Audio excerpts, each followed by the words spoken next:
এই মুহূর্তে রয়েছে পূর্ব বর্ধমান জেলার আউশগ্রাম ব্লকের অন্তর্গত সুয়াতা গ্রামে। আর সুয়াতা গ্রামে এখন যে মেলা চলছে, এই মেলা বহু মানুষের কাছে মিষ্টি মেলা নামেই বহুল পরিচিত। এই মেলাতে কয়েক ঘন্টার মধ্যেই লক্ষাধিক টাকার মিষ্টি বিক্রি হয়। বালতি, টিফিন কৌটো নিয়ে দূর দূরান্ত থেকে মানুষ আসেন শুধুমাত্র মিষ্টি কেনার জন্য। বাঙালি যে সত্যি খাদ্যরসিক তা আবারও একবার প্রমাণিত হলো পূর্ব বর্ধমান জেলার এই জায়গায়। একথা বলা হচ্ছে তার কারণ পূর্ব বর্ধমান জেলার এই জায়গায় মাত্র কয়েক ঘন্টার মধ্যেই বিক্রি হয় প্রায় 10 লক্ষ টাকারও বেশি মিষ্টি। শুনতে অবাক লাগলেও এমনটাই জানিয়েছেন মেলা কমিটির সদস্যরা।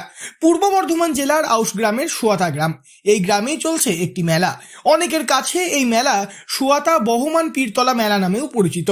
জানা যায় প্রায় 200 বছরেরও বেশি সময় ধরে এই মেলা হয়ে আসছে। সুয়াতা গ্রামে রয়েছে পীর বাবার স্থান। এই স্থানকে ঘিরেই 5 দিন ধরে চলে মেলা। দূর দূরান্ত থেকে পীর বাবার স্থানে ছুটে আসেন দর্শনার্থীরা। তবে এই মেলার অন্যতম মূল আকর্ষণ মিষ্টি। মিষ্টি কিনতে আসেন দূর দূরান্তের বহু মানুষ।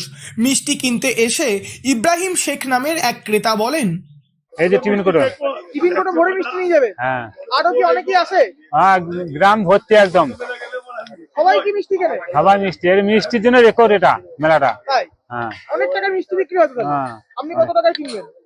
আমি এখন কিনবো কত, আজকে কিনবো প্রথম 300 টাকা কিনবো, আবার কিনবো, কাল আসবো, আবার পরশু আসবো, এখন আজ চলতে থাকবে। এক একটা বাড়িতে, আমাদের এক একটা বাড়িতে গ্রামে 2000, 1500, 2500 করে মিষ্টি কিনবো।